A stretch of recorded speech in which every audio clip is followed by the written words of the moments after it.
성부와 성자와 성령의 이름으로 아멘. 하늘과 땅을 만드시고 사람을 귀하게 지으신 하느님 아버지, 예수 그리스도를 저희에게 보내주시어 하느님을 아버지라 부르게 하시니 찬미 받으소서. 살아있고 힘이 있는 말씀으로 주님께서 친히 저희에게 사랑을 알려주시고 삶의 뜻을 깨우쳐 주시니 감사하나이다. 참으로 좋으신 하느님 아버지, 저희가 성경을 멀리하고 그 가르침을 알면서도 실행하지 못하였으니 성령의 능력으로 저희 영을 새롭게 하시어 성경을 가까이 하며 예수 그리스도와 이웃을 더욱 잘 알게 하여 주소서. 저희 구원을 간절히 바라시는 하느님 아버지, 저희가 성경을 생명의 말씀으로 받아들여 믿고 기도하고 살며 선포하게 하시고 언제나 예수 그리스도를 통하여 성령으로 하나 되어 아버지께 나아가게 하소서. 우리 주 그리스도를 통하여 비나이다. 아멘. 성부와 성자와 성령의 이름으로 아멘. 찬미 예수님, 열린 성경 강좌에 오신 것을 환영합니다. 2021년 첫 번째 강좌입니다. 지난 한 해 우리 모두는 온 나라 또 온 세상뿐만 아니라 우리 교회도 코로나19 사태로 큰 어려움, 고난의 시간을 보냈습니다. 올해는 다행히도 백신 또 치료제도 나온다고 하니 이제 이 힘겨운 시간이 곧 끝날 것 같습니다. 이런 기쁜 소식을 함께 나누면서 오늘 우리 성경 강좌를 시작합니다. 먼저 제가 여러분께 슬기로운 열린 성경 강좌 사용 설명서를 제공해 드리겠습니다.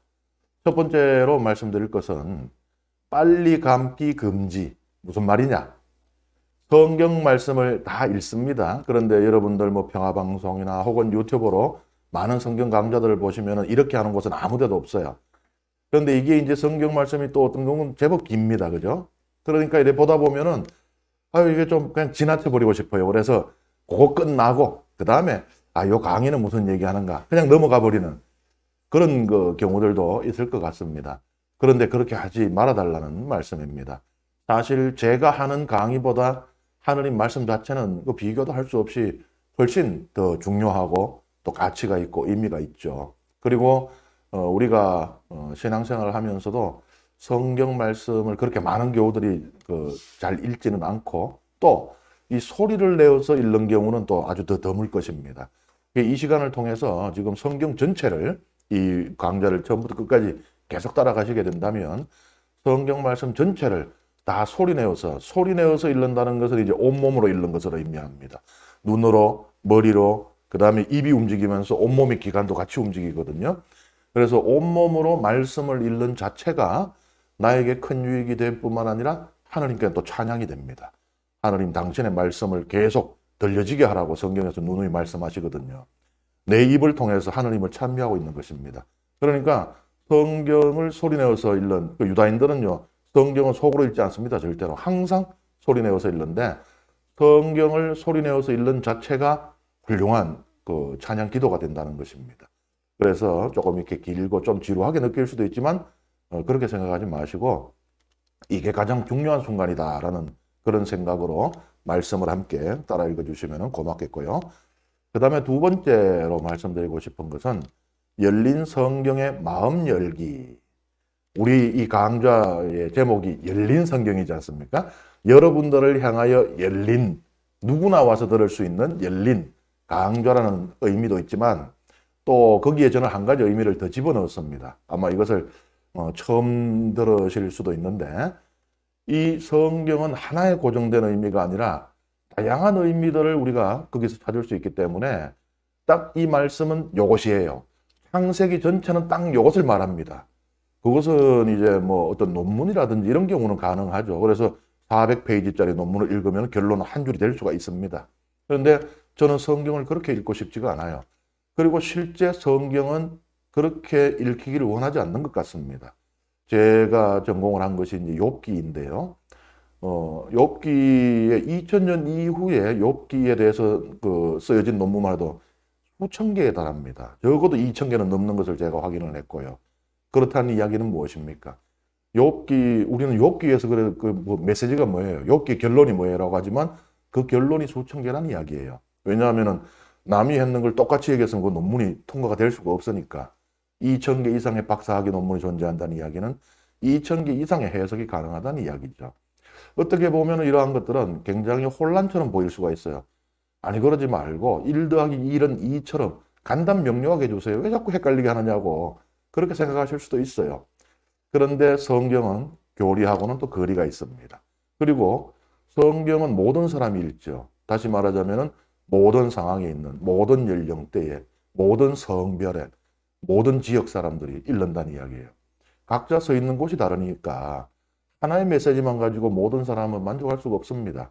예를 들어서 서울의 정권가의 정권맨이 성경을 읽을 때 하고 또 우리 안동교구에 농촌에서 농사일을 하시는 이 농부들이 읽을 때 하고 같을 수가 없죠. 그리고 하나의 이야기를 한다고 해서 그들이 모두 다 의미 있게 받아들일 수 있는 것도 아닙니다. 그래서 성경은요, 열려 있습니다. 모든 이가 거기서 각자 필요한 은총을 얻을 수 있도록, 각자 필요한 의미를 기워갈 수 있도록 그렇게 열려 있습니다. 그 열려 있는 성경을 내가 좀 더 이렇게 빠르게 간단명료한 그런 결론을 얻기 위해서 닫아버리려고 해서는 안 되죠. 그것을 우리는 말씀에 대한 폭력이라고 합니다. 그래서 제가 이제 이 강좌에서 유다인들의 성서 해석부터 해서 또 어떤 때는 여성적인 시각 혹은 또 다른 이렇게 여러 가지 관점들로 이렇게 조금씩 말씀을 드리기도 합니다만은 그런 것들은 예 몇 가지 예에 불과합니다. 그래서 이것을 통해서 여러분들이 열린 성경 강좌를 딱 들으니까 이제는 성경이 뭔지 확실히 알았다. 성경의 결론은 이거야. 그것을 드리려고 하는 것이 아니고 그것을 드릴 재주도 저에게는 없습니다. 그래서 제가 여러분에게 전해드리고 싶은 것은 성경은 이렇게 풍요롭구나라는 걸 전해드리고 싶은 것이에요. 그러면은 여러분들은 제 입만 지금 바라보시면 안 되겠죠. 각자 성경에 관한 책들도 이렇게 구입해서 보시기도 하고 또 각자 말씀을 읽고 또 이렇게 묵상에 들어가 보기도 하고 그러면서 각자에게 필요한 의미들을 기워낼 수 있는 길로 저는 안내를 해드리고자 합니다. 그래서 가능하면은 성경 안에 있는 좀 애매하거나 또는 어렵거나 혹은 우리말로 번역이 모호하게 되어 있는 그런 의미들을 밝혀주는 것, 그 정도에 좀 만족을 하고 또 이것을 또 이렇게도 해석할 수 있다, 저렇게도 해석할 수 있다, 이렇게 해석해도 괜찮다라고 하는 그러한 안도감 또 여러분께 함께 드리면서 여러분을 이 강과 같은 대그레고리오 교황께서 그렇게 편지글에 쓰신 적이 있습니다. 성경 말씀은 욥기를 예로 드셨는데 강과 같다. 그래서 강가에 얕은 곳에서는 사슴이 물을 마시고 깊은 곳에서는 코끼리가 목욕을 할 수 있다.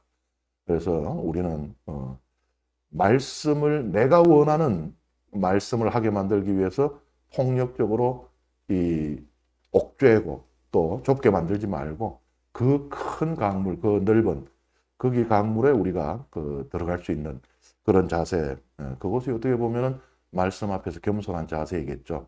말씀이 이것을 이야기하고자 하는데 내 마음에 들지 않다거나 혹은 좀 번거롭다고 해서 입다더라고 하는 것은 말씀에 대한 폭력이 되겠죠. 자, 이렇게 이제 2021년 올 한 해 열린 성경 강좌를 어떻게 여러분들이 이렇게 들어줬으면 좋을지 저의 바람을 밝히고 오늘 강의를 시작하겠습니다. 오늘 강의는 첫 번째로 야곱의 혼인 이야기부터 우리가 함께 들어보겠습니다. 말씀을 성경책을 펴서 앞에 두시고 함께 읽습니다. 그래서 여러분들 작은 휴대폰 모니터로 보지 마시고 여러분들 성경 말씀을 보고 함께 읽어주십시오. 야곱은 발걸음을 옮겨 동방인들의 땅으로 들어갔다. 그가 보니 들에 우물이 하나 있고 양떼 세 무리가 그들 곁에 엎드려 있었다. 그것은 가축에게 물을 먹이는 우물인데 그 우물 위에는 큰 돌이 덮여 있었다. 가축들이 그곳에 다 모이면 목자들은 우물에서 그 돌을 굴려내어 양떼에게 물을 먹인 다음 그 돌을 다시 우물 위 제자리로 돌려놓는 것이었다. 야곱이 그들에게 형제들, 그대들은 어디서 오셨습니까? 하고 묻자 그들이 우리는 하란에서 왔습니다. 하고 대답하였다. 그가 또 나호로의 아들 라반을 알고 계십니까? 하고 묻자 그들이 압니다. 하고 대답하였다. 야곱이 다시 그분은 잘 계십니까? 하고 묻자 그들이 잘 있습니다. 보십시오. 그의 딸 라헬이 양떼를 몰고 오는군요. 하고 대답하였다. 그러자 야곱이 말하였다. 아직 한낮이라 짐승들을 모아드릴 때가 아니지 않습니까? 양떼에게 물을 먹이고 어서 가서 풀을 뜯게 하셔야지요. 그들이 대답하였다. 그렇게 할 수가 없답니다. 가축들이 다 모여든 다음에야 우물에서 돌을 굴려내고 양떼에게 물을 먹이게 되어 있습니다. 야곱이 아직도 그들과 말하고 있을 때 라헬이 아버지의 양떼를 몰고 왔다. 그는 양치는 여자였다. 야곱은 자기 외숙 라반의 딸 라헬과 외숙 라반의 양떼를 보자 다가가 우물에서 돌을 굴려내고 자기 외숙 라반의 양떼에게 물을 먹였다. 그런 다음 야곱은 라헬에게 입맞추고 목 놓아 울었다. 그리고 야곱은 라헬에게 자기가 그 아버지의 혈육이고 레베카의 아들임을 밝혔다. 라헬은 달려가서 아버지에게 이 사실을 알렸다. 라반은 자기 누이의 아들 야곱이 왔다는 소식을 듣고 그에게 달려나가 그를 껴안고 입맞추고는 집으로 데리고 들어갔다. 야곱이 라반에게 자기의 일을 모두 들려주자 라반이 그에게 말하였다. 정녕 너는 내 고륙이다. 이리하여 야곱은 그 집에 한 달 동안 머물렀다. 하루는 라반이 야곱에게 물었다. 내가 내 혈육이기는 하지만 내 일을 거저 해줄 수 없지 않느냐. 내 품값이 얼마면 되겠는지 나에게 말해보아라. 라반에게는 딸이 둘이 있었는데 큰 딸의 이름은 레아였고 작은 딸의 이름은 라헬이었다. 레아의 눈은 생기가 없었지만 라헬은 몸매도 예쁘고 모습도 아름다웠다. 야곱은 라헬을 사랑하고 있었으므로 외삼촌의 작은 딸 라헬을 얻는 대신 7년 동안 외삼촌 일을 해드리겠습니다. 하고 대답하자 라반이 말하였다. 그 아이를 다른 사람에게 주는 것보다 너에게 주는 것이 낫겠다. 그러면 내 집에 머물러라. 야곱은 라헬을 얻으려고 7년 동안 이 일을 하였다. 이것이 그에게는 며칠로밖에 여겨지지 않았다. 그가 그만큼 라헬을 사랑하였던 것이다. 마침내 야곱이 라반에게 말하였다. 기한이 찼으니 제 아내를 주십시오. 같이 살겠습니다. 그러자 라반은 그곳 사람들을 모두 청해놓고 잔치를 베풀었다. 저녁이 되자 그는 딸 레아를 야곱에게 데려다 주었다. 그래서 야곱은 그와 한자리에 들었다. 라반은 자기의 여종 질파를 딸 레아에게 몸종으로 주었다. 그런데 아침에 보니 레아가 아닌가. 야곱이 라반에게 말하였다. 저에게 이러실 수가 있습니까? 제가 라헬을 얻는 대신 외삼촌 일을 해드리지 않았습니까? 그런데 왜 저를 속이셨습니까? 라반이 대답하였다. 우리 고장에서는 작은 딸을 맏딸보다 먼저 주는 법이 없다. 이 초래 주간을 채워라. 그리고 내가 다시 7년 동안 내 일을 해준다면 작은 애도 우리가 너에게 주겠다. 야곱은 그렇게 하기로 하고 초래 주간을 채웠다. 그러자 라반은 자기의 딸 라헬을 그에게 아내로 주었다. 라반은 자기의 여종 빌하를 딸 라헬에게 몸종으로 주었다. 야곱은 라헬과도 한자리에 들었다. 그는 레아보다 라헬을 더 사랑하였다. 그는 다시 7년 동안 라반의 일을 하였다. 예, 이 말씀을 들으니까 첫 번째 드는 생각은 참 장가 한번 가는 게 힘든 일이구나. 이런 생각이 듭니다. 먼저 이 이야기는요, 야곱이 동방인들의 땅으로 들어갔다라는 말씀으로 시작을 합니다. 이제 흔히 이제 우리가 동방 이러면은 뭐 동방 박사라면 뭐 한국에서 왔다는 이야기인가 혹은 중국의 동방이라 그러면 우리는 이제 이 극동 이 아시아를 또 떠올리게 마련인데 여기에서 이제 동방이라는 거는 그냥 동쪽인데 가나안 땅보다 동쪽인 거예요. 가나안 땅과 이 동쪽이라고 하면 메소포타미아 지방인데 유프라테스 강이 이렇게 가로지르고 있습니다. 유프라테스 강 동쪽이라는 그런 의미이고요. 다른 하나는 상징적인 의미가 있어요. 실제로 지리적으로 동쪽에 있는 곳이기도 하지만 창세기에서 동쪽이라고 하는 것은 심판을 의미합니다. 추방을 의미해요. 그러니까는 이 카인 같은 경우도 동생을 죽인 그 죄를 저지르고 쫓겨납니다. 추방돼요. 그 추방되어서 그는 동쪽에 노새 자리를 잡는다. 이렇게 되어 있습니다.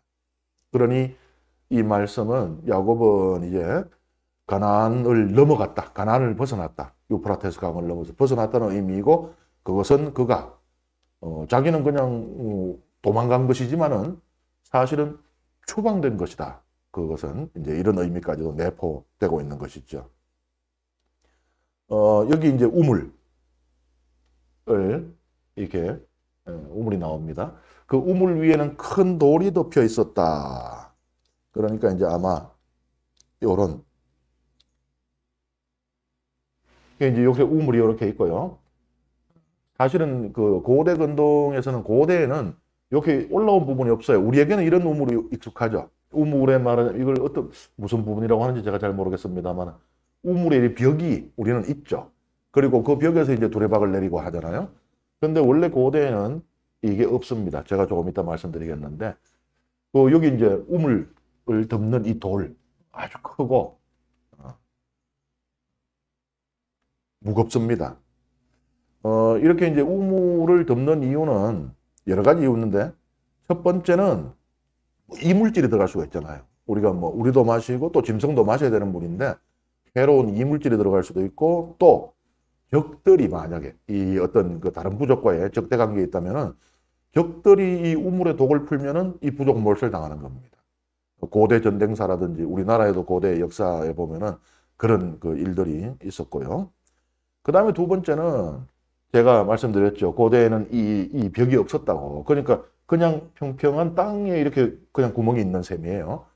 그러면은 어두울 때라든지 이럴 때 잘못 그냥 걷다가 사람이나 혹은 동물도 빠질 수가 있겠죠. 그러니 이제 이렇게 우물을 덮는 돌이 필요했고, 그 다음에 세 번째는 우물을 위장하려는 것입니다. 요걸 이렇게 덮어가지고 왜냐하면 물이 귀하잖아요. 고대 근동은 물은 거의 물 때문에 이제 전쟁도 많이 일어날 정도니까. 그래서 다른 부족이 우리 부족이 이 우물을 발견하고 가로채거나 혹은 그 물을 훔쳐가지 못하도록 숨겨두는 것이에요. 그래서 이렇게 그냥 돌을 덮어놓으면 지나가면서 물질이 보면 그냥 돌이 이렇게 있는 줄 알겠죠. 그 다음에 네 번째 이유는 여기도 나옵니다. 우리가 읽었는 말씀에도 나오는데요. 야곱이 왜 양떼를 몰고 우물가에 와가지고 있으면서 물을 먹이지 않고 그냥 시간을 보내고 있잖아요. 그래서 왜 어서 양떼에게 물을 먹이고 헐떡게 하셔야죠 했더니 이 사람들이 뭐라 그래요? 그렇게 할 수가 없답니다. 가축들이 다 모여든 다음에야 우물에서 돌을 굴려내고 양떼에게 물을 먹이게 되어 있습니다. 그렇게 되어 있습니다라는 거, 이게 법이라는 거예요. 관습법. 그게 공동체는 공식적으로 물을 사용할 수가 있었던 것이지 개인이 임의로, 왜냐하면 물은 귀합니다. 그리고 물이 무한정 있는 것이 아니기 때문에 누가 자기가 원한다고 아무데나 가서 그냥 퍼쓰고 그것으로 그냥 막 목욕을 하고 땅바닥에 뿌리고 그렇게 할 수가 없다는 것이죠. 그래서 공동체 중에 누군가가 물이 필요한 사람들이 있으면 거기 일정 인원이 될 때까지 모아서 함께 이 돌을 굴려내고, 그래서 이 돌이 한 사람이 굴려낼 수 없을 정도로 크고 무거운 돌을 사용하는 것입니다. 그래서 말하자면 이 물의 지분을 가지고 있는 이 목자들의 양떼가 다 모이면 굴려내고 같이 공평하게 양들에게 물을 마시게 하는 그런 것입니다. 이 우물은 진짜 중요한 것이에요. 그래서 고대 근동 부족들에게 있어서는요, 제가 아까 위장을 한다는 말씀도 드렸는데 이 우물의 위치가 기밀입니다. 그러니까 타부족 사람들에게 이 우물의 위치를 누설하면 안 돼요. 이것은 그 이 부족을 배반한 그 배신자가 되는 것입니다. 여기서 보면은 야곱이 엄청난 장사라는 것을 보여줍니다. 우리는 에사우와 이렇게 그 대조하면서 에사우는 막 사냥꾼이고 막 힘세고 야곱은 집에만 있고 뭐 살림 도와주고 그랬다니까 어머니 아주 여리여리하고 그냥 살도 뽀얗고 이런 이미지를 생각하는데 사실은 야곱이요 라헬이 오니까 우물에서 돌을 혼자 굴려냅니다. 이거 혼자 못 굴려내게 만들었다 그랬잖아요. 그런데 야곱이 혼자 굴려내버려요. 그러니까 야곱이 어마어마한 장사였던 것입니다. 어떻게 보면은 그걸 자랑하려고 목자들을 빨리 보내려고 했는지도 모르겠다는 그런 해석도 있어요. 목자들 보고 빨리 물 먹이고 빨리 가라 그러잖아요. 라헬에 나타났을 때 어떻게 보면 이게 좀 남자 혹은 수컷의 이 본능에 가까운지 보면은 이제 구애를 할 때 짐승들도 보면은 자기 몸집을 크게 부풀리거나 꼬리를 이렇게 세우거나 그러니까는 사람이나 짐승이나 좀 그런 것이 있지 않은가. 그 야곱도 라헬에게 잘 보이고 싶어서 자기가 그렇게 하려고 했는지도 모르겠습니다. 야곱이 이 장사였던 기록은 외경에도 나와요. 희년서라고 하는 외경에 보면은 야곱이 스켐이라는 곳에서 그 아모리족들의 왕들이 있습니다. 그러니까 아모리 국가가 아니고 이 부족들이 여러 개로 나눠져 있었는데 부족들마다 이 왕들이 있었어요. 그러니까 우리가 생각하는 뭐 그 일대를 다 통합하고 이제 뭐 고구려의 왕 이런 식의 개념이 아니고 부족의 족장이라고 봐야죠. 근데 그들을 이제 왕이라고 표현을 하고 있는 것입니다. 7명의 왕과 혼자 싸워서 이겼다라고 그렇게 희년서에 되어 있어요. 그러니까 야곱이 아주 힘이 장사했다는 그런 전성이 있다는 이야기죠. 야곱이 라헬을 처음 만나자마자 입을 맞추고 목 놓아 울었다 이렇게 되어 있어요. 좀 남새스럽죠. 외간 남자가 처음 만난 이 여인에게 뭐 입을 맞추는 거야. 이제 고대 근동의 인사법이었으면 그럴 수는 있는데 뭐 펑펑펑 울었다, 엉엉 울었다 그러면은 좀 당황스럽죠. 뭐 라헬도 당황스러웠을 거예요. 그런데 이 이유가 무엇이겠는가? 라헬은 묻지 않아요. 누구신데 저를 이렇게 보고 이렇게 우세요? 묻진 않아요. 그런데 이제 우리는 궁금할 수 있죠. 야곱이 왜 이렇게 울었을까? 그 긴 먼 길을 왔잖아요. 브에르세바라고 하는 가나안 땅의 브에르세바는 제일 끝입니다. 브에르세바는 그 광야로 들어가는 관문이에요. 브에르세바를 지나면 이제 완전히 유다 광야가 됩니다. 그러니까 가나안 땅의 최남단. 그래서 우리가 이스라엘의 영토를 성경을 어떻게 표현하는가 하면은 단에서 브에르세바까지라 그럽니다. 단이 제일 북쪽에 이제 끝이고 제일 남쪽의 끝은 이제 브에르세바라는 것이죠. 거기에서부터 가나안 땅을 다 지나서 유프라테스 강을 넘어서 하란까지 왔으니까 그리고 거의 야반 도주를 했잖아요. 그러니까 얼마나 고생이 됐겠어요. 그래서 이제 살았구나 싶어서 그렇게 울었는지 혹은 뭐 라헬이 이제 여기 왔는 것은 지금 에사우의 보복을 피해서 도망온 것도 있지만은 신부감을 얻으려는 목적도 있거든요. 온 김에 왜냐하면 종례혼을 치른다 그랬잖아요.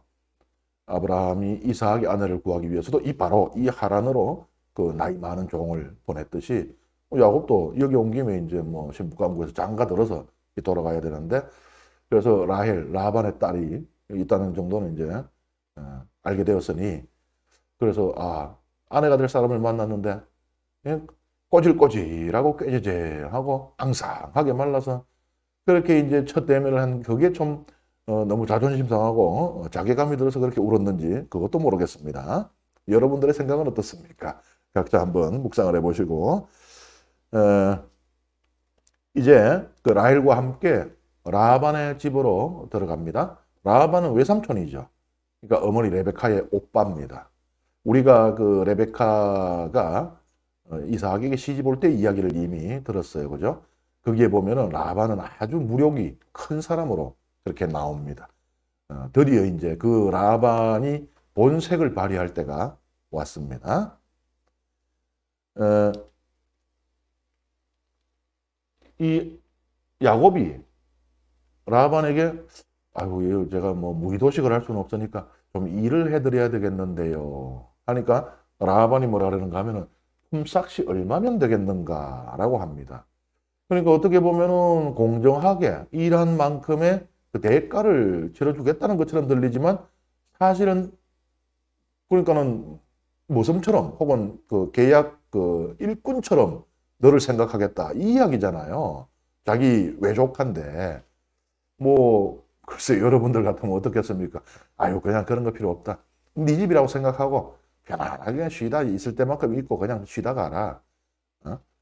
뭐 밥은 먹었냐? 일단 밥부터 먹고 하자. 뭐 이랬을 것 같은데 그렇다면은 품삯을 얼마 줘야 되는 거 이러고 있어요. 몰라요. 라반은 이미 야곱이 혼자서 그 어마어마하게 무거운 우물을 덮은 돌을 굴려냈다는 이야기를 들었을지도 모르겠어요. 이야 드디어 간만에 우리 집에 상무섬 하나 들어왔구나 이 생각을 했는지도 모르겠어요. 근데 이게 너무 라반을 너무 좀 이렇게 사람을 좀 이렇게 좀 삐딱하게 보는 거 아니냐 하지만은 이제 보시면은요 품값을 정했잖아요. 7년 동안 공짜로 일하겠습니다 했더니 이제 뭐라 그래요? 그러면 내 집에 머물러라. 이 소리가 이제 나옵니다. 그러니 라반의 인물됨이 레베카 이야기에서도 이미 우린 엿본 적이 있고 이 라반이 말을 하는 것을 이렇게 볼 때 라반은 뭐 진짜 아주 그냥 그 뭐 친척 이런 관계보다도 무력이 더 앞섰던 그런 사람이라고 우리가 판단할 수 있는 하나의 근거가 되겠죠. 그리고 자기가 품삯을 정하지 않는 것도 사실은 야곱의 이런 대답을 이 정도까지를 대답할 줄 예상했을지 모르겠지만 이런 식의 대답을 유도하는 거예요. 갑과 을이잖아요. 철저하게. 야곱은 지금 여기서 안 받아주면 갈 데가 없습니다. 도망자 신세기 때문에. 근데 을 보고 네 품삯 네가 알아서 정해보라 그러면 을이 어떻게 하겠어요? 을이 저는 뭐 제가 좀 일 잘하니까 저는 뭐 그 월급 한 400 정도는 주셔야 될 것 같은데요. 그럴 수 있겠어요? 아유 주시는 대로 받죠. 뭐 이렇게 가기 십상이죠. 갑과 을인데. 그러니 라반이 자기가 좀 넉넉하게 후하게 정해주는 것이 오히려 더 편할 수가 있는 것인데 그렇게 하지 않고 야곱 보고 네 품삯을 네가 한번 정해봐라. 뭔 소리예요? 그러면 야곱은 조금 많이 불렀다고 또 쫓겨나는 거 아닌가? 뭐 이런 생각도 할 수 있잖아요. 그러니까 아예 안 받겠습니다. 사실 이렇게 그 이야기가 진행되게 만들어 놓은 것이죠. 그리고 이제 여기서 그 야곱이 결혼을 하는 이야기가 나오는데 어떻게 돼요? 사기당해요. 사기 결혼당합니다. 그래서 우리 그 교회법에도 이게 들어와 있어요.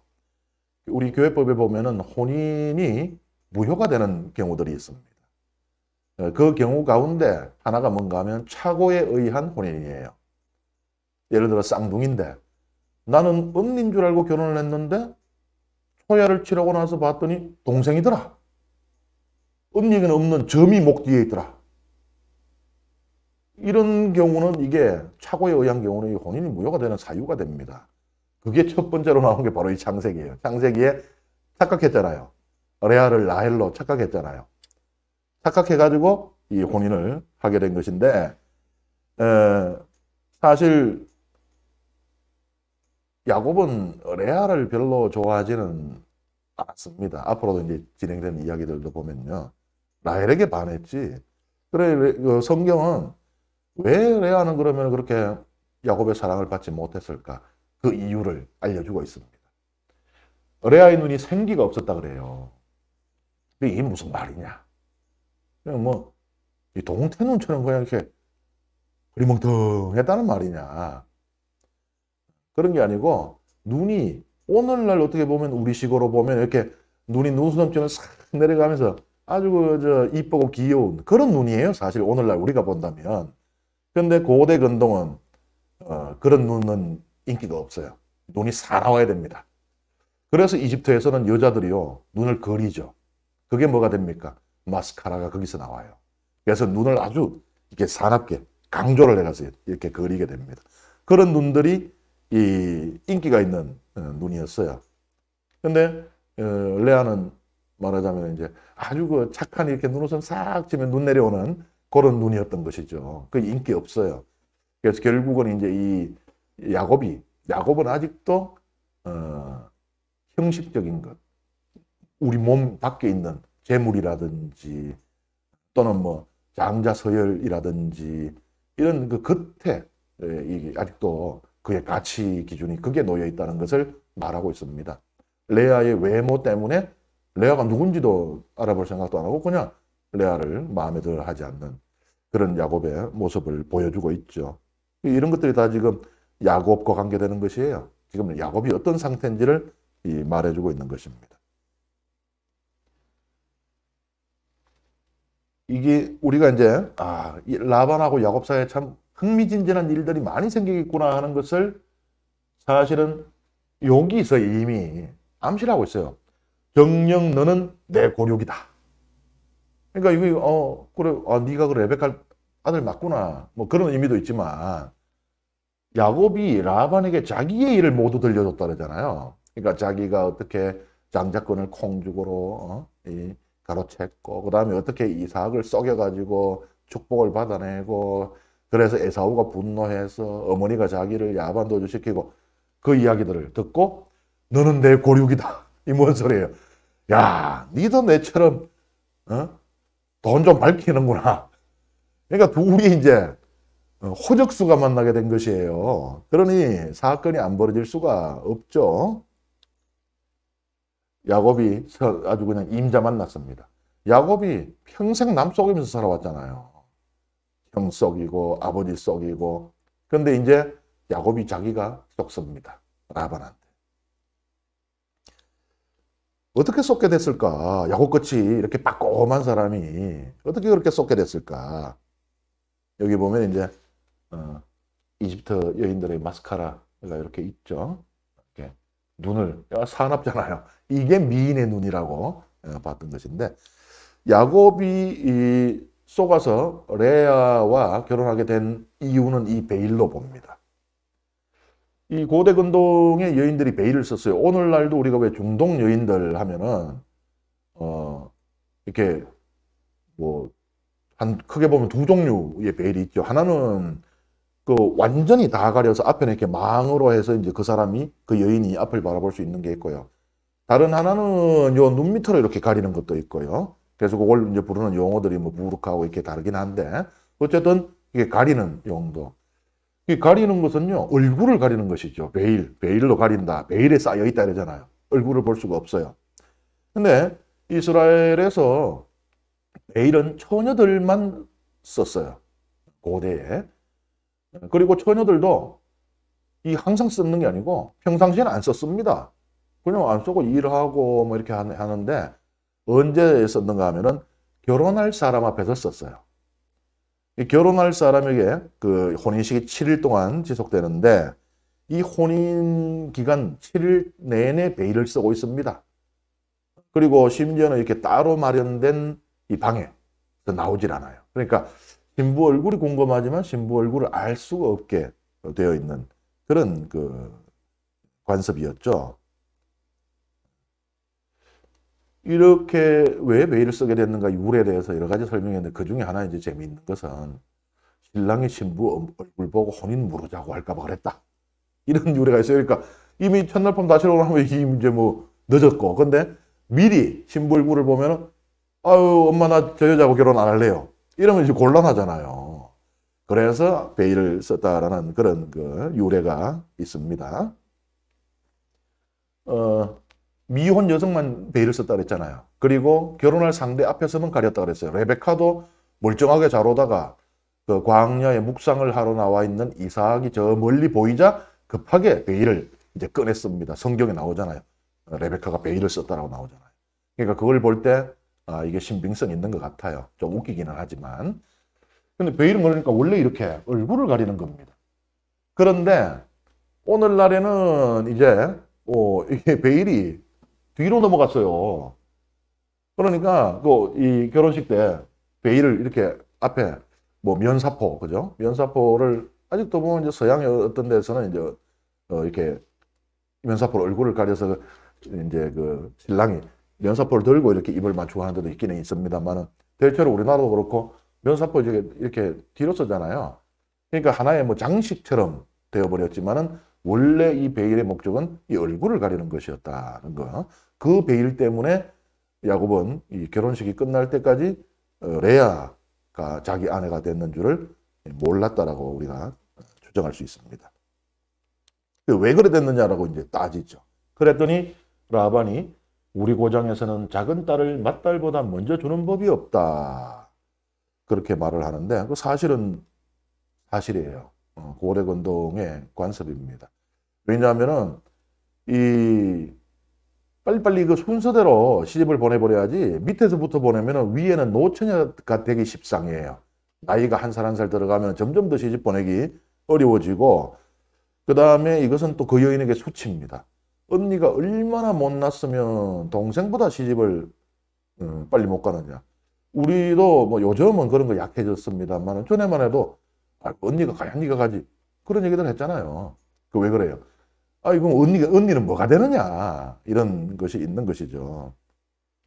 그리고 또 한 가지는 이게 이제 그래갖고 언니가 노처녀가 되면 이 집안의 재정 손실을 가져옵니다.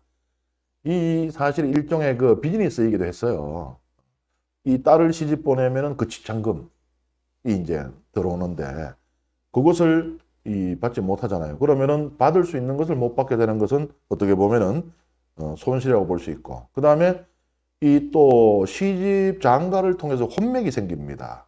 그래서 이 부족과 저 부족이 연합할 수 있는 그 계기를 만들어주는 것이 혼인이기도 해요. 우리도 보면은 사극 같은 거 보면 옛날에 그 예를 들어서 주몽이라는 그 사극 참 재밌게 봤는데 거기 보면 주몽이 소선호하고 혼인을 하게 되는 게 그 당시 유력한 그 부족장이었던 소선호 아버지 그 재력과 그 군사력 이게 필요했던 거 아닙니까? 그런 것처럼 이 혼맥을 통해서 누릴 수 있는 것을 딸내미를 그냥 노처녀를 만들면 이걸 못 누리게 되는 것이에요. 그래서 그것도 또 손실이 되고 데리고 있으면 밥만 충나잖아요. 그러니까 결국은 여러모로 손실이 됩니다. 그러니 이게 뭐예요? 우리 고장에서는 작은 딸을 맏딸보다 먼저 주는 법이 없다. 라반이 어마어마하게 뻔뻔한 인물입니다. 이게 뭐예요? 난 처음부터 니한테 라헬을 먼저 줄 생각이 없었어. 이 소리예요. 이거를 면전에서 아무렇지도 않게 할 수 있는 라반은 참 대단합니다. 대단히 뻔뻔해요. 그러니까 야곱은 이걸 들으니까 속은 타는데 그게 또 그 지방의 관습이라니까 그게 또 맞거든요. 그러니까 항상 이 사기는 이래요. 사기는 진실에서 출발합니다. 처음부터 거짓말을 치면은 사기를 못 쳐요. 그 예를 들어서 이거 하면은 뭐 몇백 프로로 내가 돈을 불려줄게 하는 거 어때요? 한 1년 동안은 아이고 돈이 들어오더라고. 그러잖아요. 진실 위에 사기는 성공할 수 있지. 처음부터 새빨간 거짓말을 하면 사람들이 경계심을 가지고 다 도망가 버려요. 라반도 진실 위에 사기를 친 겁니다. 그 어쨌든 이게 진실에서 출발하고 있으니까 야곱은 속은 타는데 뭐 어떻게 할 도리가 없어요. 그렇다고 에이씨 나 안 해요. 그냥 도망가 버리면 라헬을 얻지를 못해요. 또 라헬한테 이미 반했는데. 그러니 참 어쩔 수 없이 또 울며 겨자 먹기로 모성 생활을 또 연장해야 되는 것입니다. 여기 보면 이제 이 초래 주간 제가 말씀드렸지만 혼인식은 일주일 동안 지속된다 그랬어요. 왜 그런가 하면은 우리도 보면 이제 그 첫날 밤이 이제 중요한 게 첫날 밤에 뚝뚝뚜꺼비 같은 아들 가져라 그러잖아요. 그러니까 이제 혼인식 하자마자 그냥 불러갖고는 그 한복 앞에다가 막 대추도 던지고 막 불알 나락하고 막 이러잖아요. 그런데 여기도 마찬가지예요. 7일은 뭔가 하면은 하느님 창조의 시간입니다. 6일 동안 창조하고 7일 날 그 창조를 관조하면서 하느님께서 쉬셨다는 이 7일째까지 다 포함해서 이 7일이 생명이 만들어지는 시간이에요. 그러니까 이 기간 동안에 새 생명을 잉태하라는 그런 의미로 이 7일 동안을 결혼식을 가졌던 것입니다. 그 다음에 이제 이 야곱과 결혼한 레아가 어떻게 되는지 우리가 함께 말씀을 읽어봅니다. 주님께서는 레아가 사랑받지 못하는 것을 보시고 그의 태를 열어주셨다. 그러나 라헬은 임신하지 못하는 몸이었다. 레아는 임신하여 아들을 낳았다. 그러고는 주님께서 나의 괴로움을 보아주셨구나. 이제는 남편이 나를 사랑해 주겠지 하면서 그 이름을 르우벤이라 하였다. 그는 또 임신하여 아들을 낳았다. 그러고는 주님께서 내가 사랑받지 못한다는 것을 들으시고 나에게 이 아들도 주셨구나 하면서 그 이름을 시메온이라 하였다. 그는 또 임신하여 아들을 낳고 내가 이렇게 아들을 셋이나 낳아주었으니 이제는 남편이 나에게 매이겠지 하고 말하였다. 그리하여 그 이름을 레위라 하였다.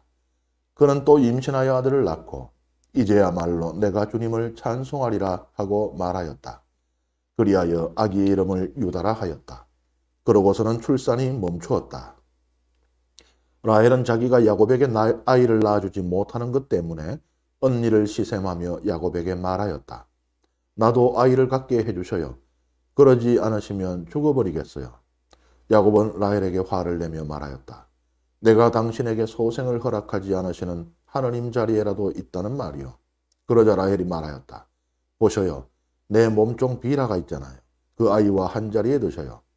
비라가 아이를 낳아 내 무릎에 안겨준다면 그의 몸을 빌려서나마 나도 아들을 얻을 수 있겠지요. 이렇게 해서 라헬이 야곱에게 자기의 몸종 비라를 아내로 주자 야곱이 그와 한 자리에 들었다. 비라가 임신하여 야곱에게 아들을 낳아주었다. 라헬은 하느님께서 내 권리를 되찾아 주셨구나. 그분께서는 내 호소도 들으셔서 나에게 아들을 주셨다네 하면서 그 이름을 단이라 하였다. 라헬의 몸종 빌하가 다시 임신하여 야곱에게 두 번째 아들을 낳아주었다. 라헬은 내가 언니와 죽도록 싸워서 이겼다 하면서 그 이름을 납탈리라 하였다. 레아는 자기의 출산이 멈춘 것을 알고 자기의 몸종 질파를 데려다 야곱에게 아내로 주었다. 그래서 레아의 몸종 질파도 야곱에게 아들을 낳아주었다. 레아는 다행이로구나 하면서 그 이름을 가드라 하였다. 레아의 몸종 질파가 야곱에게 두 번째 아들을 낳아주었다. 레아는 여인들이 나를 행복하다고 할 것이니 나는 행복하구나 하면서 그 이름을 아세르라 하였다. 밀을 거두어 드릴 때 르우벤이 밖에 나갔다가 들에서 합 한 채를 발견하고 자기 어머니 레아에게 갖다 드렸다. 라헬이 레아에게 언니 아들이 가져온 합 한 채를 좀 나눠줘요 하자 레아가 그에게 대답하였다. 내 남편을 가로챈 것으로는 모자라 내 아들의 합 한 채까지 가로채려느냐. 그러자 라헬이 말하였다. 좋아요. 언니 아들이 가져온 합 한 채를 주면 그 대신 오늘 밤에는 그이가 언니와 함께 자게 해주지요. 저녁에 야곱이 들에서 돌아오자 레아가 나가 그를 맞으며 말하였다. 저에게 오셔야 해요. 내 아들의 합 한 채를 주고 당신을 빌렸어요. 그리하여 야곱은 그날 밤에 레아와 함께 잤다. 하나님께서 레아의 소원을 들어주셔서 그가 임신하여 야곱에게 다섯 번째 아들을 낳아주었다. 레아는 내가 남편에게 내 몸종을 준 값을 하나님께서 나에게 갚아주셨구나 하면서 그 이름을 이사카르라 하였다. 레아가 다시 임신하여 야곱에게 여섯 번째 아들을 낳아주었다. 레아는 하나님께서 나에게 좋은 선물을 주셨구나. 내가 남편에게 아들을 여섯이나 낳아주었으니 이제는 나를 잘 대해주겠지. 하고는 그 이름을 저불룬이라 하였다. 레아는 또 얼마 뒤에 딸을 낳아 그 이름을 디나라 하였다. 그 뒤에 하나님께서 라헬을 기억하셨다. 하나님께서는 그의 청을 들어주셔서 그의 태를 열어주셨다. 그리하여 라헬은 임신하여 아들을 낳고 하나님께서 나의 수치를 없애주셨구나 하고 말하였다. 그러고는 주님께서 나에게 아들 하나를 더 보태 주셨으면 하면서 그 이름을 요셉이라 하였다. 네. 레아가 라반의 욕심 때문에 야곱의 아내가 됩니다. 이 시작부터 이렇게 축복받을 수 있는 결혼이 아니었죠. 근데 결혼 생활 내내 레아는 불행해집니다.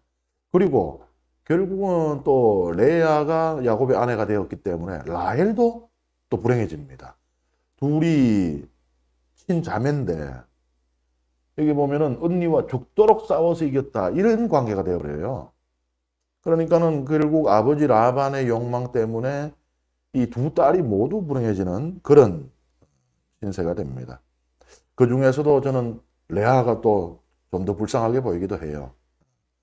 레아는 자기 탓이 하나도 없죠. 자기 탓이 하나도 없는데 이 욕망에 사로잡힌 라반과 야망에 사로잡힌 또 야곱, 이 사이에서 그냥 고통을 겪게 되는 것입니다.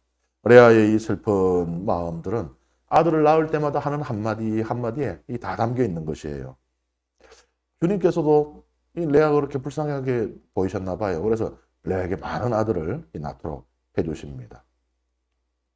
이 아이들이 이름을 짓는데, 아이들 이름을 짓는 것은 지금도 중요하죠. 그래서 얼마나 중요하면, 오죽하면은 천주교 신자인데 장명소에 가서 이름 짓고 왔다고 성사를 또 보기도 하고 그랬는데 뭐 어떤 이름을 짓는 게 중요하죠. 옛날에는 특히 더 중요했습니다. 왜냐하면 이 뭐 이름 때문에 아이의 운명이 어떻게 된다, 그 정도까지 믿은 사람들은 많지는 않았지만은 그 이름이 그 사람의 이 본질을 드러낸다라고 믿었기 때문에 그래서 굉장히 중요하게 여겼습니다. 그런데 이 야곱의 아이들 이름은 이 아이가 어떤 인물이 되기를 바란다든지 뭐 이스라엘의 많은 이름들은 하나님 이름이 들어가잖아요. 하나님이 엘도 하나님이고요. 야도 하나님이고 요도 하나님이고 뭐 이런데 뭐 보면은 뭐 여호야엘이라든지 또 이사야라든지 요엘은 요도 하나님이고 엘도 하나님이에요. 이런 식으로 이제 하나님과의 관계, 하나님께서 구원하신다, 하나님은 뭐 힘이 있으시다라든지 이런 이름들인데, 그래서 하나님을 찬양하는 사람이 되기를 바라는, 하나님의 뜻대로 사는 사람이 되기를 바라는 그런 염원을 담아서 이 이름들을 많이 짓는데, 뭐 야곱 자신이 이미 그런 이름이 아니고 뒤꿈치. 말하자면은 그 야곱을 한국말식으로 성은 비고 이름은 꿈치예요. 그래서 꿈치씨가 되는데 에사우는 뭐 틀보씨가 되는 거죠. 그런데 자기들이 그래서 그런지 이 자식들 이름도 그렇게 이제 어떤 인물이 되기를 바라는 뭐 그런 의미를 담아서 짓지는 않아요. 태어날 때 상황하고 이제 관계가 있습니다. 이름들이. 첫 번째 아들이 르우벤입니다. 르우벤을 지을 때 왜 르우벤이 되는가 하면은 주님께서 나의 괴로움을 보아주셨구나라고 레아가 말하는 거죠. 그래서 르우벤이라는 이름이 되었다 한다는 거예요. 르우벤의 자음, 히브리어는 애초에 자음밖에 없었어요.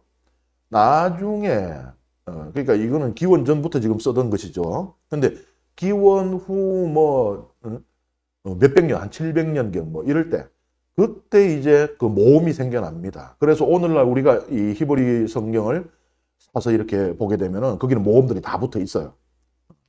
그런데 이 모음은 훨씬 뒤에 생겨나죠. 그 자음들밖에 없어요. 그 르우벤은 뭐였는가 하면 자음 세 개가 뭐 히브리어로 제가 여기다가 이렇게 쓰려고 했지만은 읽으실 수 있는 분이 얼마 없을 것 같아서 그냥 제가 한국말식으로 하면 리얼, 비읍, 니언이 됩니다. 그렇게 돼요. 그게 르우벤의 이제 그 이름입니다. 자음만 있는. 근데 요것은 요 뜻이 뭔가 하면은 보라, 아들이다라는 뜻이에요. 그러니까 하나님께서 지금 레아에게 보라, 아들이다 하니까 레아가 아, 주님 제 괴로움을 들어주셨군요. 제 괴로움을 보아주셨군요. 이렇게 된 거예요. 그래서 이 이름이 르우벤. 하나님께서 보라, 아들이다. 내가 너에게 아들을 준다. 레아야, 슬퍼하지 말거라. 너에게 아들을 준다. 그런 의미가 들어가 있는 것이죠. 그러니까 르우벤의 뜻이 주님께서 나의 괴로움을 보아주셨구나가 아니에요. 그래서 이것을 우리말 성경은 근데 번역이 이렇게밖에 안 되거든요. 뭐 제가 하려고 해도 이 이상 어떻게 저렇게 좀 어렵습니다. 그러니까 우리말 성경만 보게 되면은 르우벤의 뜻이 주님께서 괴로움을 보아주신다는 뜻이구나. 착각할 수가 있는데 아니에요. 이거하고 이게 곧 이 이름이 아닙니다. 이 이름은 보라, 아들이다라는 뜻이에요. 그 다음에 두 번째 아들의 이름은 뭐냐니까 시메온이에요. 그럼 이것도 또 이제 주님께서 내가 사랑받지 못한다는 것을 들으시고 라는 뜻이겠구나라고 우리가 생각을 하겠죠. 과연 그럴까요? 르우벤은 주님께서 나의 괴로움을 보아주셨구나. 이게 아니라 그랬잖아요. 그러면 시메온은 주님께서 내가 사랑받지 못한다는 것을 들으시고 과연 이것일까요? 아마 고개를 잘래잘래 흔드시겠지만은 거의 맞습니다. 요거는 또 왜냐하면 시메온은 세 글자, 시메온 이름의 세 글자는 모음 없었다 그랬어요. 시메온 이름이 지어질 때는 또 구약 성경이 써질 때는 모음 없었다 그랬어요. 자음 세 개만 하자면은 우리말식으로 제가 풀어서 말씀드리면은 시옷, 미음, 니은입니다. 여기에는 샤마의 철자가 들어가 있어요. 샤마가 뭐냐 하면은 듣다예요. 그러니까 들으시고 해서 시메온이 오는 게 맞습니다. 요거는. 그래서 이 1번이 그랬다고 해서 2번까지 꼭 그렇다는 이 고정관념을 깨뜨리셔야 돼요. 2번은 맞아요. 요랬기 때문에 요 이름이 나온 것입니다. 그 다음에 세 번째 이름은요. 레위지요. 레위인데 이제는 남편이 나에게 매이겠지 라고 했기 때문에 레위라고 했다. 이거는 맞을까요? 틀릴까요? 이제는 뭐 에라 모르겠다. 대답 안 해야지. 뭐 이런 마음 같은데 맞습니다. 이거. 이게 이제 레위, 라와라고 하는 단어가 메이다라는 뜻이에요. 라와에서 이제 레위가 나오게 되는 것입니다. 그러니까 이제 남편의 마음을 이제 나한테 묻고 싶다. 남편의 마음을 내가 사로잡고 싶다는 그 마음이, 간절한 마음이 담겨 있는 이름이 이 레위가 됩니다. 그 다음에 이제 아들을 셋이나 주르륵 낳았어요. 이때까지 아직 라헬은 아들 하나도 못 낳고 있습니다. 그 다음 네 번째 아들을 또 낳아요. 주님을 찬송하리라 해서 유다라고 이름을 지었다. 이거는 맞느냐? 주님을 찬송하리라가 유다가 그 뜻이냐? 맞아요. 그런데 유다 이름 그 자체로는 사실은 맞진 않아요. 유다의 이름, 요게 엘하고 같다고 우리가 추정을 합니다. 하느님의 이름은 엘, 야, 요, 여호 이런 것이라고 그랬잖아요. 근데 아는 지금 안 들어가 있잖아요. 근데 요건 좀 특수한 경우긴 하지만 아는 엘과 같이 쓰였으리라고 우리가 추정을 해요. 학자들이. 그렇게 해야 이제 하느님을 찬송하리라가 되는 거예요. 하느님께서는 찬미 받으소서 이런 이제 뜻이 됩니다. 그렇게 놓고 본다면 요건 요 뜻이 맞아요. 그렇게 맞아 들어갑니다. 이렇게 이제 하느님께서 레아에게 은총을 내려주셨어요. 하느님께서 지금 일을 하고 계십니다. 이것이 이제 보여주는 것은 고대 근동의 좀 이렇게 혁명적이라고 할까요? 그런 이 신에 대한 사고를 보여줍니다. 신들은 어느 한 곳에 이렇게 머문다라고 믿었습니다. 뭐 좀 안 좋게 말하자면은 그 장소에 얽매여요. 뭐 일종의 뭐 지방령처럼 그게 매입니다. 예를 들어서 메소포타미아 신들은 메소포타미아를 안 떠나요. 그래서 메소포타미아 신화에 우리들의 신이 저 이집트에 가서 뭘 했다 이런 얘기 없습니다. 우리들의 신은 여기서만 뭘 하는 거예요. 우리도 좀 어떻게 보면 이렇게 우리의 그 전통적인 신화 안에 보면 그런 요소들이 있으니까 부엌신은 부엌에만 있어야 되고 마당신은 마당에만 있어야 되지 마당신이 저 뒷산 가서 놀고 이러면 안 되거든요. 그러니까 그 장소에 매인다고 생각했기 때문에 그 장소를 신성시하는 것이죠. 그래서 특정한 장소를 뭐 꾸미거나 신당을 세우거나 하는 것이 이 신이 이게 그 역마살이 끼가지고 온 천지를 돌아다니다 언제 올지 모른다 그러면 거기 신상을 왜 지어놔요? 신당을 여기 언제 올지도 모르는데 맨날 빈집인데 이 여관인데 언제라도 거기 찾아가면은 거기 신이 있다고 믿고 찾아가는 것이잖아요. 그러니까 성황당을 가면은 항상 그 성황당에 신이 있다고 생각하니까 성황당을 가는 거지. 아니면 미리 전화로 예약해야죠. 혹시 다음 주에 계세요? 이래갖고 찾아가야죠. 그러니까 이 고대인들이 신은 한 곳에 존재한다고 믿었던 이유는 바로 이런 이유 때문입니다. 언제라도 내가 급하면 찾아가면 신이 있고 신을 만날 수 있어야 되고 신의 신탁을 들을 수 있어야 되고 신의 은총을 입을 수 있어야 되는데 그게 안 되면 곤란하잖아요. 그러니까 신은 특정 장소에 매이게 되는 것입니다. 그리고 또 한 가지 이유가 있을 수 있죠. 이 신은 나만을 위한 신이어야 되는 거예요. 그러니까 이 신이 온 천지에 존재한다는 건 뭐예요? 이 사람도 도와주고 저 사람도 도와준다는 얘기잖아요. 이게 내 적인데 그러면 안 되거든요. 나만을 위해서 나의 신이 되어줘야 되죠. 나에게 승리를 가져다 주고 나에게 부와 나에게 장수를 가져다 줘야죠. 그러니 이 신은 여기만 있어야 돼요. 사실은 중세 유럽에 보면은 이러한 같은 동기가 어떤 식으로 표현됐는가 하면은 귀족들이, 부자들이 성을 짓고 성 안에 성당을 만들었습니다. 그리고 신부를 데리고 가고 거기만 살게 해요. 우리 가족을 위해서만 미사를 하게 합니다. 그래서 그 신부는 평생 보통 이제 자기 가문에서 누구 하나를 갖다가 신부를 만들어요. 그래가지고 평생 그냥 넌 여기 있으면서 우리 가문의 승리, 우리 가문의 그 장수, 우리 가문의 부를 위해서 미사드리라. 그러니까 그 성 안에 그런 이제 성당들이 있었던 그 목적인데 마찬가지입니다. 그러니까 수천 년이 지나도 사람들의 근본적인 욕망은 비슷한 거예요. 고대에 이렇게 이제 이 신은 특정 장소에 매여 있다고. 그래서 바알 같은 경우는 이제 그 페니키아 지방에 머무르고, 그래서 가르멜산 같은 경우는 엘리야 예언자가 이 바알의 예언자들하고 대결을 벌였던 곳인데 원정 경기가 한 거예요. 가르멜산은 이 비가 자주 오고 하거든요. 그럼 비가 온다는 얘기는 벼락도 치고 천둥도 친다는 얘기예요. 바알이 벼락의 신이거든요. 천둥의 신이거든요. 농업을 관장하기 때문에 농업을 관장하는 신들은 전부 비를 내립니다. 혹시 여러분들 제우스 신, 그리스 로마 신화에 제우스가 번개 들고 있죠. 제우스가 농업의 신이라는 얘기예요. 예.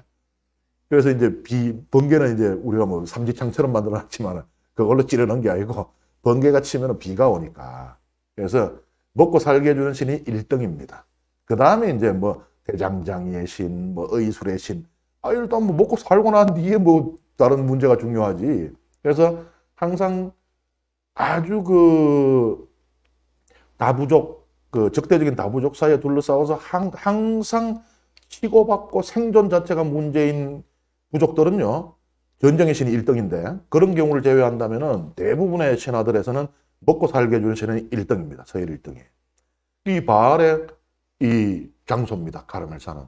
그러니까 엘리야 예언자는 불리한 싸움을 한 거예요. 원정 경기를 간 거예요. 근데 지금 여기서 하느님께서 지금 이 하란에서 메소포타미아 지방에서 일을 하고 계시잖아요. 무슨 얘기예요? 하느님께서는 특정 장소에 얽매이지 않는다라는 거예요. 하느님께서는 뭐 보에르세바라든지 혹은 베텔이라든지 이런 곳에 묶이는 분이 아니라는 겁니다. 하느님께서는 야곱이 어디를 가든 함께 하시며 일을 하시는 것이죠. 이게 당시에 사람들의 신들에 대한 어떤 관념을 생각해 볼 때는 혁명적인 생각이에요. 시간이 한참 흐른 뒤에 나중에 이스라엘 국가가 세워지고, 그리고 기원전 930년에 솔로몬 임금이 죽고 난 뒤에 이스라엘이 남과 북으로 갈라지잖아요. 그래서 북쪽은 이스라엘이라고 부르게 되고 남쪽은 유다라고 부르게 되잖아요. 한참 뒤의 일입니다. 뭐 1000년도 더 된. 그런데 그때도 어떻습니까? 아람 장군 나아만이 한센병에 걸려서 와요. 북이스라엘에 와서 여기 뭐 고쳐달라고 왔는데, 임금이 내가 무슨 하느님이라도 된단 말이냐. 왜냐하면 이 한센병은 천벌이라고 여겨졌고 이것은 불치병이라고 여겨졌습니다. 신의 저주를 받은 것이라고. 근데 엘리사 예언자가 고쳐주잖아요. 그러면서 나아만이 엘리사 예언자를 통해서 활동하신 하느님에게 완전히 끔뻑 죽습니다. 이런 신이 있다니.